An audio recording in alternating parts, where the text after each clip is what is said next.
Assalamualaikum warahmatullahi wabarakatuh. Anak-anak ibu kelas 4C, hari ini kita menyimak video ya. Video ini berkaitan dengan Hari Raya Idul Adha. Besok kita semua merayakan Hari Raya Idul Adha ya anak-anak. Guru mengucapkan minal aidin wal faizin, mohon maaf lahir dan batin. Anak-anak tolong disimak ya videonya. Wassalamualaikum warahmatullahi wabarakatuh.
Allahu Akbar, Allahu Akbar, Allahu Akbar. La ilaha illallah, Allahu Akbar, Allahu Akbar, walillahil hamd. Allahu Akbar, Allahu Akbar,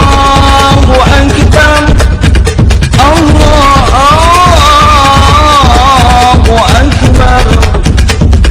La ilaha illallah, Allahu Akbar, Allahu Akbar, walillahil hamd. Nabi Ibrahim mempunyai dua istri.